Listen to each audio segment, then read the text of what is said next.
After you won states, appreciate you coming here and the week leading up to the state Final Four. Lauren, I'll start with you. This was a group that you had, a whole bunch of starters back. What did we say? How many? 9? 8? Coach? 8 starters back. So you knew you were going to be good. How did this group keep the level of focus so narrowly on, you haven't lost you're 19-0-1. Where are my numbers? You're going to play North Shore on Saturday at Cortland. How did you guys keep your focus about the process and not so much the result? It's not really about the scoreboard. Like I always say to the girls at halftime, I don't care if we're winning 6-0, if 0-0, it's always 0-0, and we always have to go out and give our best. Because no matter what, if we're not out there playing our game, giving our best, anything can happen, and any team can take advantage of that.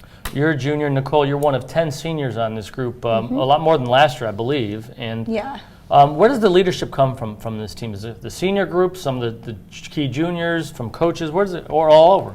Honestly, there's leadership all over the team. You have sophomores helping out seniors. You have seniors helping out juniors. It's just everywhere. Everyone knows that they can help each other and that it's open for anyone to speak when they have an opinion about something.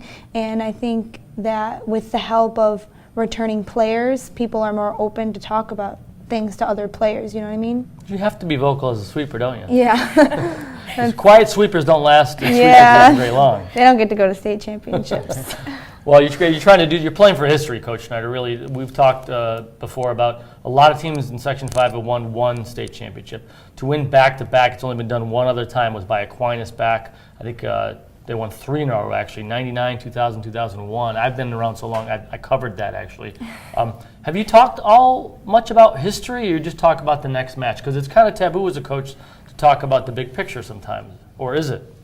We don't go to the big picture too often. We know it's out there, and we talk about it slightly, but overall it's the day-to-day operations. It's practice, taking 2 steps forward, looking at our next opponent, and Lauren said it well, just the process of our play, of today at practice, today next game, can we make ourselves better? And they've, with the focus of doing that, they have done that.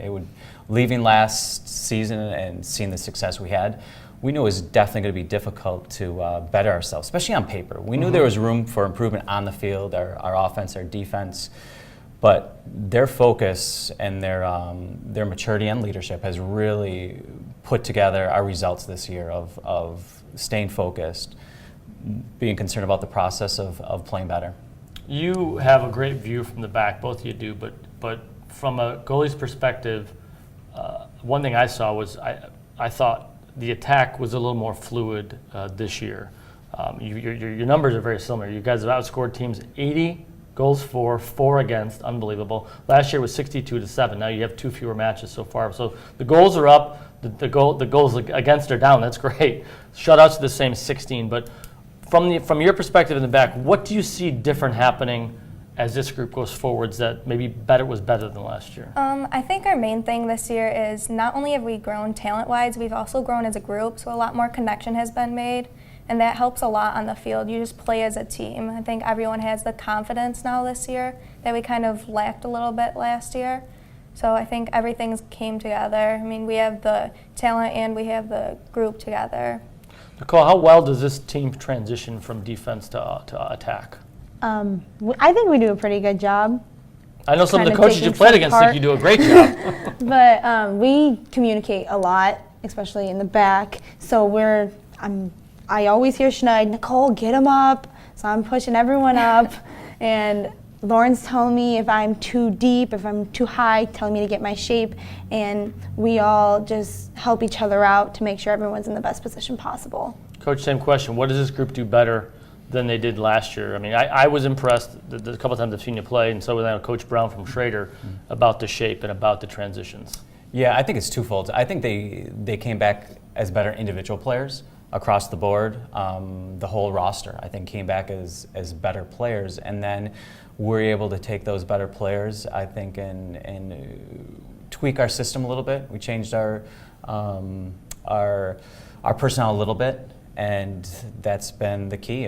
That was a balance of them working hard in the off season, becoming better individual players, and then better pieces. We were able to put that together, and our shape, our rotation off the bench they're playing better on both sides, defense and offensively. I know tactically one thing you have done differently, and I'm sure anyone that's scouted you have seen this now. Leah Wengender is actually playing up top as a forward, and she was playing more in the midfield last year. The results are tough to argue with. 32 goals, 15 assists for her. Erin Kuykendall's really kind of turned it on the last 10 games or so. 26 goals, 14 assists. Luca Famer, another All Greater Rochester pick, 5 goals, 10 assists, and Aaliyah Martone chipping in with 7 and 8. You have these weapons.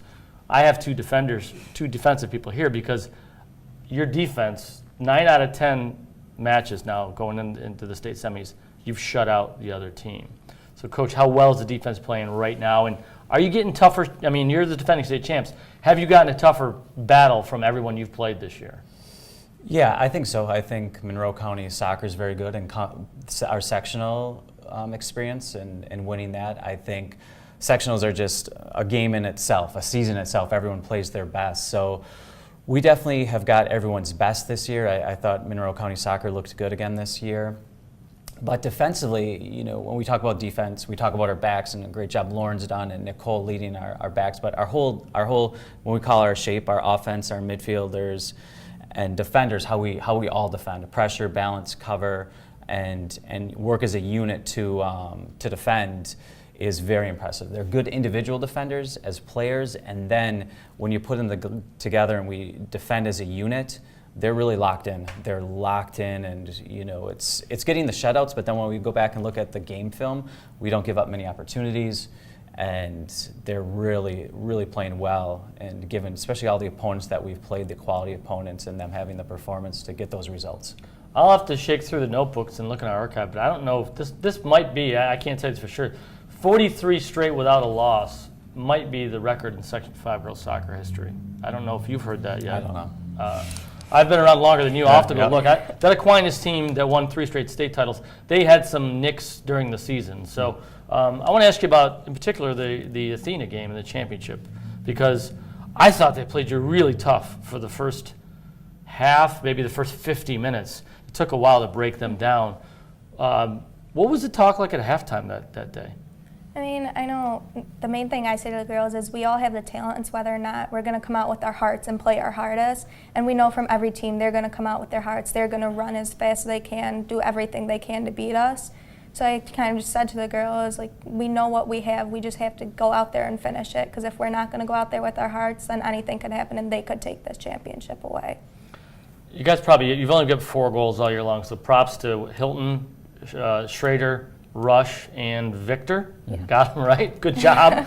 But Nicole, as a defender, you haven't had to rely on the attack to go win the game for you because you guys. But I would think there's got to be a lot of confidence too in what your girls can do if they are pressed into a playing from behind situation.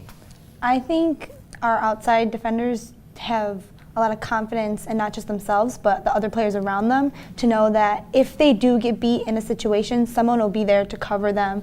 And not even just outside defenders, that goes up for forwards as well and center midfielders, that if a center midfielder gets beat, for say, Liv Wall is there behind her, making sure that she can't go past, you know what I mean? Mm-hmm. So we all work well as a group, clearly. I also think you guys pass the ball faster than a lot of high school teams, and I think that lends itself to more transitions, right, and quicker counterattacks. Let me ask you in particular about your personal experience, because you transferred after a really good freshman year, would it have been, at Arcadia. How difficult was that? Was it difficult to transfer to a new school? And what advice would you give some other young person out there that has to go through that? I mean, it was definitely difficult transferring. I was on the team since 7th grade at Arcadia, so I grew up with all the girls. They were all sisters to me. My family went there, all my brothers, so everyone kind of knew my last name. You come to a school where no one knows who you are. I mean, the only advice I have is don't hide behind walls. Go out and put your name out there, make new friends. And on the other end, people knowing that someone's new, go out and talk to them. Don't let them be alone. Like, make new friends. And that's cool. Have new opportunities. That's good advice. Nicole, I'm going to give you an oddball question, right? Okay. You might not have a good answer. We'll see. I like doing this once in a while. I think every team has kind of a goofball. Is there a goofball on this team? It's Nicole. It is you? Yes. Really? Yes. Swear that was not planned. Why is she a goofball? She's just always laughing, always has something to say. Like, we were practicing our skip for states the other day at the Walls house, and all of a sudden she pulls up this video and she's like, watch, I learned this whole dance, and starts dancing to this random video, and somehow was actually really good at it. So she always just gives our Coach, team laughs. Can you confirm that she's the goofball? I agree as well. It's a good fit, and that's what makes this team going. And the success we've had the past 2 years is that balance of enjoying it, knowing the work we have to do, and Nicole brings that, and everyone brings their own personality, and they get along as a family, and that's key as well. Well, I know you did it once before. I know everyone in Section 5 is rooting for all of our teams that are still alive. The cool thing is, as journalists now, that you're going against teams from other parts of the state, I can openly kind of root for you guys to do well. Before, if it's you against someone else locally, I can't take sides. But now, if you're going against a team from Long Island, go Section 5. So best of luck to you all going down over to Cortland. And I hope we'll see you in the championship game on Sunday. The semifinals are on Saturday, so it's not a far drive. Bundle up. It's going to be cold, but that's it makes you tougher, right? Yes, it definitely does. Ladies, thanks for coming down. Thank you. And Coach Schneider, good luck to you and the Rangers. Thank you very much. All right, thanks for watching us right here at DemocratandChronicle.com on Varsity Voices Girls Soccer.